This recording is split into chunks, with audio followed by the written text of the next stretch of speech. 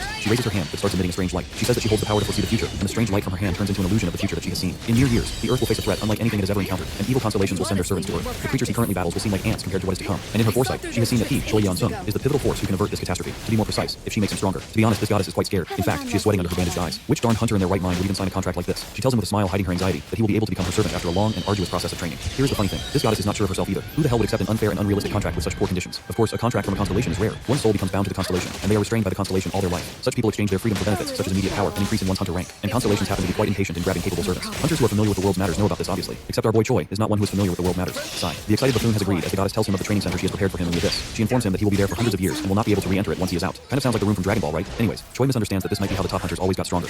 No way someone could get strong without training, right? Wrong. But who will tell that to Choi? Our boy is under a severe misunderstanding that keeps growing by the second. While Choi is thinking, the goddess says that she will give him a week's time to decide, but his answer is immediate acceptance. The goddess asks if he is sure, as it is not something one can normally decide so soon. But whoever said Choi's brain functioned like a normal person's? He says he has no attachments and wants to become stronger if possible. The goddess starts wiping her tears with a, hey, where did that handkerchief come from? She says she has heard that most humans are greedy and is glad she chose him. Thankfully, her readings of the future had not gone wrong this time. This time? Had they been wrong before? But Choi will never know. The goddess has already opened the portal to the abyss, and he is having a hard time just protecting himself from the nanowaves. She tells him to think of any letter he wants to leave behind to inform his friend or family, and she will take care of its delivery. Wishing him the best of luck, she asks him to overcome the trials, as she will be taking him in as her servant when he is done. As Choi steps into the portal, a single letter is left behind in the room where Choi had been. Arriving at the abyss, he can feel the insanely high magic power density in the air. He stands upon the greenish blue ground, wondering if this entire place is his training center, but he does not linger on the thought for long. Determined, he resolves to begin and waste not a moment. The goddess tells the other angels about Choi, claiming she's seen his future and believes he's the perfect choice. But seeing the future is not easy, even for her. It is more like piecing together a puzzle, and she's taking a gamble on Choi. In her vision, Choi is growing stronger with each challenge, frustrating the other constellations whose plans fail due to him. The goddess believes if she makes such a person her servant, it would be perfect for her. The other angels are uneasy. They sense something the goddess might be missing. They cannot put their finger on it, but worry that something will definitely go wrong, like it does anytime the goddess is so confident. Meanwhile, the goddess is just waiting for Choi to enter the special training center she has made. It has advanced training machines and some toys that will help him change the mood once in a while, and above all, a safe training environment. It has everything he needs to get stronger, both physically and mentally. The goddess even included some fun things to keep him from getting bored. However, in the abyss where Choi has yet to enter the training training center prepared by the goddess, he feels a magical storm nearby. He thinks it is a test from the goddess and gets excited. He believes that to grow, he needs to take risks. So, without even a hint of fear, he walks into the storm. As Choi braces himself to face the powerful magical waves cascading towards him, he believes this trial to be a test from the goddess herself. The waves crash into him, intent on breaking his body to pieces. He feels every bone strain, yet he knows he cannot allow himself to falter here. He must endure, for this pain and hardship is essential in gaining the constellation's approval. As the magical storm sweeps through the illusion surrounding him and disrupts the goddess of balance's territory, this protective magic had once concealed and safeguarded her domain. Yet now, the illusion shatters into fragments. The goddess herself, aware of the disturbance, had been unable to foresee it. She wonders why Choi has not arrived. Since he had been dropped only a short distance from the training grounds, he should have found his way by now. Adekaniel, one of her loyal angels, scouts the grounds but finds no trace of the young human. When he reports this to the goddess, she grows even more disturbed. Adekaniel speculates that the storm may have swept Choi into the abyss. The goddess of balance, hearing Adekaniel's deduction, desperately orders him to search every corner of the abyss if necessary to find Choi. Adekaniel accepts the order. The abyss is an infinite space. Finding a single human swept away by the storm would be close to impossible, but it appeared to be her last strand of hope. Meanwhile, at the present moment, Choi is inside the chaotic magical storm. It is like being trapped underwater with crushing pressure. The air is thick with raw and dangerous magic that can destroy his body, but Choi is not scared. He uses his divine celestial technique to absorb the magic, turning it into his own power. The bone strength increases along with muscle density, and his dantian too. All while he still thinks this is a trial. A few weeks later, the storm throws him onto unknown soil where he lands on his knees, thinking it had been a hard first training. He wonders if this is the next place for his training. Little does our dear Choi know that this is an empty place in the abyss ungoverned by any constellation. And the first time he finds there is a serpent-like monster that is humongous in size but has scales of stone. Choi wonders if he is supposed to catch the serpent. The serpent looks like Onyx from Pokemon, but despite that, it appears to be an A-rank monster, far above his own capabilities as a mere C-rank hunter. He wonders if the goddess has grossly overestimated his abilities, but soon pushes the thought aside, thinking that she must have thought of all this already. He punches it with all his strength, but it does not even move or react. His attack is too weak to hurt it. Choi watches as his fellow hunters discuss the divine celestial technique, a D-rank martial art. They dismiss it as too slow and difficult because they fear the long and frustrating path to mastering it. No one wants to take on this challenge except Choi, who is interested in the divine celestial technique, even though others think it is a waste of time. Two older hunters warn him that it is a slow and difficult technique. It relies on inner energy, which takes a long time to develop. Most people choose faster techniques, but Choi seems to be drawn to the challenge. The divine celestial technique had no specific way to gain inner energy, but every time he used its moves, namely the celestial punch, the celestial footwork, and celestial kick, he would absorb the exposed energy, thus increasing his inner energy bit by bit. If he could just repeat this endlessly, he would become a master, but not just anyone can do that. Coming back to the present, Choi is trying to attack Onyx. While it initially has no effect, he keeps it up for years and years. One day when he punches it with all his might, he suddenly feels a rush of power. The force of the punch is enough to even shatter a lot of the serpent's hard stony scales, and it stares in shock at Choi, who has now unlocked a new skill, a B+ rank internal strike. It is a big improvement for his divine celestial technique. The system notifies him that he has reached the first class. The achievement, however, leaves him with a pang of doubt. He recalls stories of another martial arts hunter, Zhao Li, a prominent Chinese warrior who had risen through martial arts alone. Zhao Li is known for his Zenith class, which holds the strength equivalent to the 6th circle of magic. When asked by reporters if he aims to grow even stronger, Zhao Li replies that his goal is to become S rank, an honor no martial artist has ever achieved before. But this is slightly demotivating for Choi, who believes that it would take him nearly 1,000 years to reach such a rank. Nonetheless, tears of joy sting the serpent's eyes on realizing that Choi's training has ended, and so have the serpent's days as a punching bag. Choi assures the serpent that he has no intention of killing it. After all, he was the one who had chosen it as a training partner, and their battles have been beneficial to him. When Choi is wondering where he has to go to start training again, the serpent bows its head, lifting him up as if offering him a ride. Choi is surprised but thanks the Onyx as it takes way too long to move around on foot. It has been 100 years since he first arrived in this abyss. His memories drift back to the sound he heard upon arrival, a deep, resonant hum, like the distant echo of a mana storm. He remembers wondering then if the goddess herself was guiding him. Now, as the serpent carries him forward, he muses on the possibility that his training here might soon be nearing another milestone. But of course, the serpent hisses. Although our idiotic Choi might not know, but the Onyx absolutely knows that going into a mana storm willingly is a crazy idea. Despite trying to convey that they might die if they enter, Choi is headstrong, and the serpent does not convince him otherwise or talk back. Ah, what a sad day to be a serpent. Together, they plunge into the heart of the storm, one of them in cheers and the other in tears. Choi and Onyx have finally emerged from the monostorm. The serpent is still shocked by the horror of what they had just passed through, but Choi is still under the hysterical misunderstanding that the storm was a form of transportation for people in the abyss. Yet, he not only survives unscathed, but also thinks it's beneficial. After reaching a higher level, he has found that once the mana from the storm enters the body, it gets rid of fatigue and trains it at the same time. Further, he also finds the constellations as pretty amazing to be able to control such power to their will. Only the stone serpent understands the gravity of Choi's misunderstanding. What our boy Choi does not know is that he had barely managed to hold on to his life the first time, and that had luckily prepared his body to not be shredded by the current storm. All of a sudden, Choi wants something to eat, although he does not really feel hungry even after his 100 years fast. Onyx lowers its massive head and offers chunks of its own body to Choi, merely fragments of rock. Well, of course they fell from its body, so it is technically meat too. He wonders if he can really eat it. Onyx starts nudging the rock towards him as Choi wonders if this is payback for the 100 years. However, the sincere look on Onyx's face is evident. Choi smiles and hands it back, saying he cannot eat Onyx no matter how hungry he is. This small action somehow brings up a system prompt saying he has gained a complete understanding of the great serpent and has learned the stone martial arts. With a new skill learned, Choi could not wait to try them out. He felt strong enough to smash and flip the earth and flexible enough to swim through the air. Although the new technique is interesting, he does not intend to stop using the divine celestial techniques. Every transcendence of his deepens his enlightenment as he looks forward to what the new training exercise will be like. Driven by this desire, he eventually finds himself standing before a vast sea, its waters a shade of unnatural purple. Aware of the danger such an environment poses to a creature of stone, he commands Onyx to remain behind. Choi steels himself and strides into the waves, his body bracing against the oncoming tide, though his defenses soon falter under the unrelenting pressure of the poison sea. His divine celestial energy is getting consumed rapidly, and complete depletion of his energy can put his life at risk. Underwater, he even faces dangerous sea creatures that look like overgrown tadpoles. They're attracted to his energy. The water is poisonous, making it hard to breathe, but he sees something glowing in the distance. Perhaps this might be what he needs to clear the stage of his training. On land, Onyx's attention is drawn to ripples and bubbles at the surface of the water, before he is startled by a huge fountain of water shooting up in the air. However, it is just Choi jumping out of the sea. Choi is slightly out of breath as he mutters if that sparkly thing at the bottom was an objective the goddess assigned to him. He does not know how he will manage to pierce a poison sea, but his trust in his goddess does not even shake. This idiot finally decides that the only thing to do is to build up his inner strength using the divine celestial techniques. This is not really a very optimal solution. It took a long time, a really long time. Although he felt like he was getting stronger, it had already been 200 years for Choi. Although he knows time flows differently on Earth, this is still taking too long. In his struggle one day, as he is seeing his serpent friend eating rocks again, he is reminded of how he still wishes he could eat like a human. He is no longer hungry due to the abyss, but it still feels like he is missing something from his life. He remembers saying something similar almost 200 years ago. Just then, he finds a creature of the sea washed up on the shore, apparently dead, a peculiar beast that he decides to assume is an edible fish. Driven by hunger and curiosity, he tries to cook and eat it. How bad can it be, right? Choi needed to cook, but he did not have a knife, so he punched a rock and broke it into a sharp piece. He was calm and focused, showing how resourceful he could be. The stone serpent watched him with anxious eyes, wondering what the hell this human was doing. Choi started cutting the creature, but the toxic fish was melting both his knife and his chopping board too. He thought about eating it raw, but the serpent warned him. In a nervous fit, the serpent tried to bring something out of its mouth. This happened to be a special crystal, adamantine, that was the most precious treasure for rock-type monsters. As Choi uses it on the fish, he realizes that it is not melting even after touching the toxins. Seeing this, he decides to make a set of cooking utensils for the time he trains in the abyss. Recalling the words of his clan leader, who had once stressed the importance of finding a hobby, Choi saw that it was useful to develop a hobby. Hunting, preparing, and consuming whatever he could find would help him while strengthening his physical resilience. With the utensils at hand, the most he could make was a raw slice of fish. Choi tried to eat the fish monster, but it was disgusting. Onyx was visibly repulsed, making strange sounds of disgust. Choi, however, was unfazed. He was used to eating bland and boring food. For him, food was just fuel, not something to enjoy. He was more focused on the efficiency than the taste. When Choi took a bite of the fish monster, it was terrible, and poison started spreading through his body, but the system prompt showed that that he was using his inner strength to fight the poison. Not only did he survive, but the poison actually made him stronger. He realized that these creatures could be a source of power as long as he did not become intoxicated, and he could even harness their energy. Feeling stronger, Choi looked at the sea. He saw the creatures not as enemies now, but food. He decided to eat them all, using their power to make himself even stronger. He would not be afraid of their poison anymore. Choi spent a few hundred years exploring the depths of the sea, fighting and eating monstrous creatures. Gradually, he became immune to their poison and even learned to use it as a weapon. In the end, his poison immunity turned into unconquerable poison immunity. Now he was not just immune to poison, but also capable of using it by pulling on the poison in his dantian. Even his divine celestial technique ascended to new ranks. Even though Choi was powerful, he wondered why the goddess had not called him back yet. He thought about Earth and wondered if it was still the same. He knew he was very strong now, maybe even the strongest hunter on Earth, but the abyss was endless, and he felt he should continue his training. Thus, it was finally time to say goodbye to his stone serpent friend. They had been through a lot together, but the serpent could not go with him to the deepest parts of the ocean. It was too dangerous. The serpent did not want to leave, but Choi knew it was the right thing to do. He could not risk his friend's life. Choi bid a final farewell to his stone serpent companion and dived into the abyssal depths. He was now a presence that instilled fear in the hearts of the fish. As he delved deeper, he finally discovered the source of the energy he'd first glimpsed, a shiny gateway, a portal to the next, and probably more perilous trial. A wave of energy coursed through his body as the divine celestial technique recognized the challenge ahead. A body trained in martial arts automatically prepared itself when it sensed powerful opponents. However, even if Choi would not have trained in martial arts, he could have sensed that dense killing intent was being focused on him. Constellations were beings whose powers equaled almost that of gods. Their attributes within their domain essentially dictated the laws of nature there, and this just happened to be the domain of the dominator of blood and war. A towering and ghastly creature looked at Choi with a strange curiosity. When Choi said he was human, the creature scoffed, finding the idea laughable. It knew Choi was new to this place and decided to enlighten him. As it spoke, he pulled out a monstrous blade. The creature declared it would behead Choi as a welcome gift, a lesson for the newcomer. But Choi misinterprets this monstrous declaration as part of a brutal training program. In his mind, this entire encounter is some twisted simulation designed to push him to his limits. Readying himself, he harnesses all the energy within him, condensing it into his fist, transforming his ki into a compact and formidable force. But as the blade descends, Choi meets it with his bare hand, his hardened kai clashing with the razor-sharp steel. He counters with a fierce resolve, launching himself upward, landing a powerful kick that sends the creature staggering backwards. The other monsters watched in surprise. Humans were weak here, but Choi was different. Some whispered in shock, while others readied themselves for battle. Meanwhile, Choi remains unaware of the reality he faces. He thinks this is all just a test set before him. But the monsters misunderstood Choi's stance. They think he is trying to impress the dominator to gain favor and look down on him, seeing him as weak and unworthy. The monsters attack Choi, eager to tear him apart, but Choi fights back fiercely, his punches and kicks powerful and precise. He moved with grace and speed, dodging and weaving through their attacks. At one point, the monsters even brought dogs with them that looked like some accursed hellhounds. But as Choi fights, he realizes the vastness of the place. Monsters kept appearing, endless waves of them. He understood that he could not win by sheer strength alone. This place was designed to drain him. The dominator's domain had its own rules. Fight until you win or die. There was no other way. Struggling to gain any advantage, Choi catches sight of a structure in the distance. Driven by both desperation and curiosity, he surges toward it. Finally, he reaches the building and forcefully kicks the door open, announcing that he will be borrowing the place, if only for a brief reprieve. Inside, he encounters a monster seemingly engaged in the mundane task of preparing soup. A strange sense of normalcy pervades the room, quite the contrast to the chaos outside. Right, a bit too normal. The creature looks up, and for a moment, Choi considers the possibility that this monster might be more benign, or at least disinterested in fighting. He asks whether the creature has anything decent to eat, mentioning that he has not had a proper meal in days. The monster listens with feigned civility, ladling out the soup with a polite nod. But as Choi approaches, it suddenly hurls the pot of boiling toxic liquid toward him. The noxious fumes spread, filling the air with a deadly venom meant to incapacitate him. However, the toxin is nothing to Choi, who has mastered immunity to poisons. The deadly substance merely strengthens him, feeding his energy reserves. He absorbs the poison as easily as breathing, converting it into raw power that courses through him, amplifying his physical prowess. The monster recoils, eyes widening as it realizes its fatal miscalculation. Before it can react, more monsters from outside have pushed their way into the building, filling the small space with snarling, violent energy. They surge toward him, undeterred by the fate of their fallen kin, eager to subdue the human who has dared to defy them. But Choi is prepared. In a swift motion, he flings the tables and chairs across the room, creating obstacles to slow their approach. The furniture crashes into the advancing monsters, scattering them momentarily, and Choi positions himself to defend against the next wave. Choi had been locked in a relentless battle for hours, transforming a simple chair into a deadly weapon. He had mastered the art of chair fist, a unique martial art born from desperation and necessity. This life or death struggle had awakened a new level of awareness within him. Every sense was heightened, every move calculated. Meanwhile, the goddess of balance is still worried about Choi. Even Angel Adekaniel, one of her most diligent servants, is scouring realms in a near impossible search for him. But it's not like he can find him in the abyss. After a fierce final struggle, Choi stands alone, victorious over every monster that dared challenge him. But as he rested, a thought lingered. How many more battles would he have to fight? He feels a powerful aura concentrated in a single spot. Drawn to it, Choi moves toward the source, only to be intercepted by a hand gripping his leg. The restaurant's owner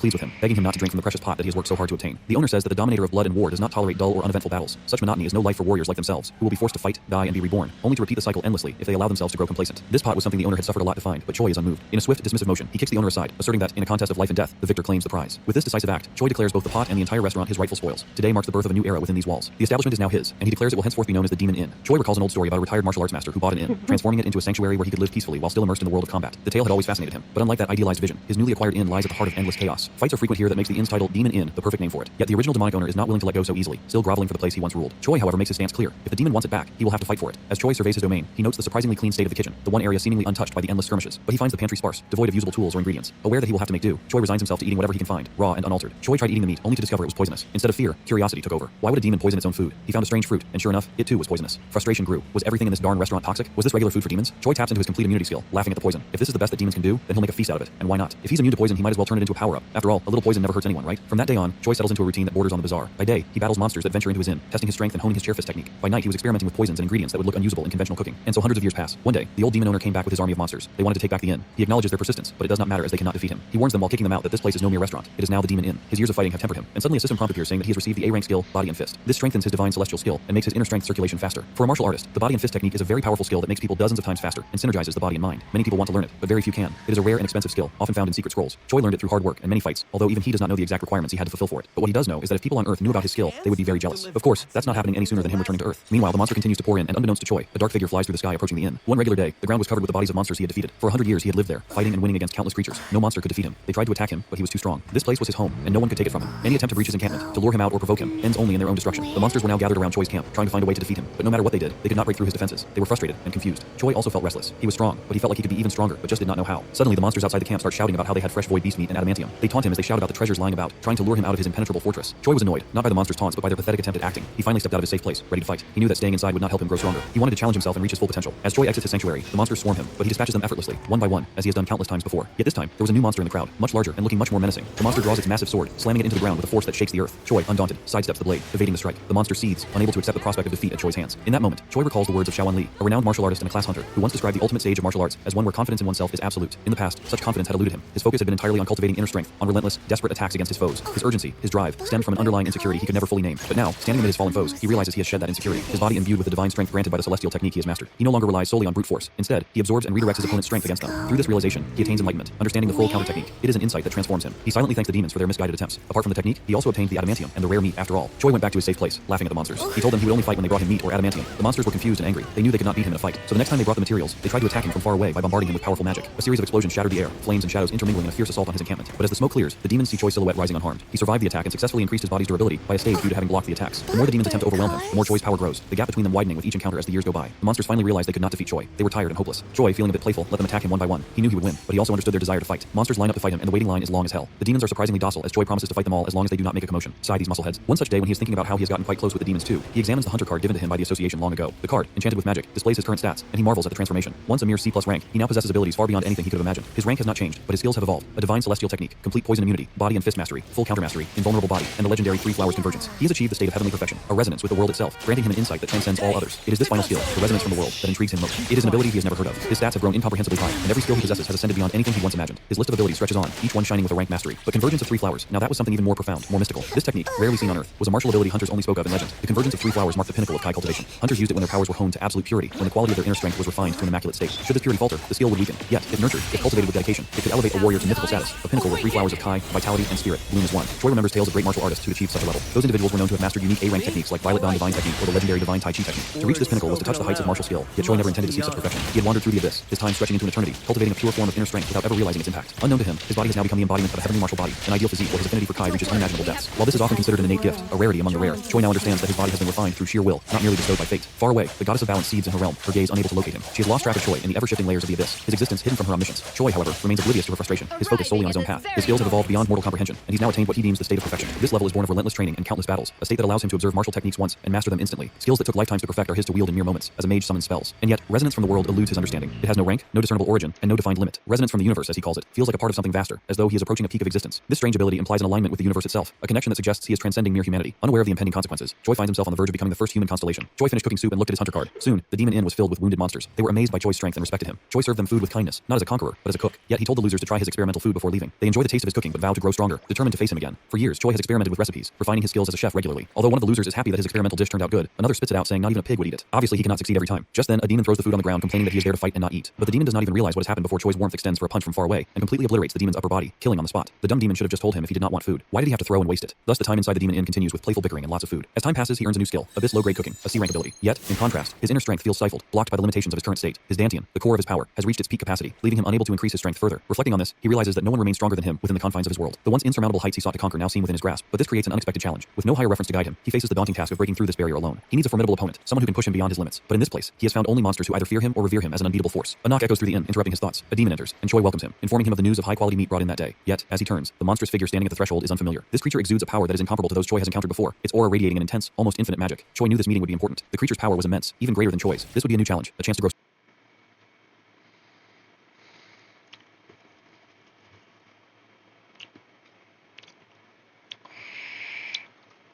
One year, that's all the time he has left to live, and the only way to survive is to become an idol. He doesn't even know why. He wakes up wearing someone else's face. An empty pill bottle and a suicide note reveal that the body's owner, Park Moonday, ended his own life. Before he can understand what happened, another mystery appears. He remembers collapsing drunk during the middle of summer. Outside, it's snowing. A body swap would have been bad enough. The truth is even worse. His university records don't exist. Even his social media has disappeared. It's as if he never existed. With no explanation, he jokingly tries to open a status window. It actually appears. Instead of combat stats, it measures vocals, dancing, and visuals. Then the same message appears again. Debut as an idol within 365 days or die. Panic changes nothing. The countdown has already begun. The only thing connecting him to the idol industry is an old college job photographing idols for fan sites. He knows how the industry works, but he's never imagined standing on stage himself. Still, refusing isn't an option. He starts singing. The system rewards him with points. His vocal stats increase. Every practice session proves the impossible. The system is real. Now he needs a way to debut before time runs out. His best opportunity is Idol INC, a survival show still searching for contestants after its previous season ended in disaster. He cleans himself up and begins preparing for the audition. While practicing outside, his singing catches the attention of a woman named Soren. She offers him her business card and asks for his name. Without realizing it,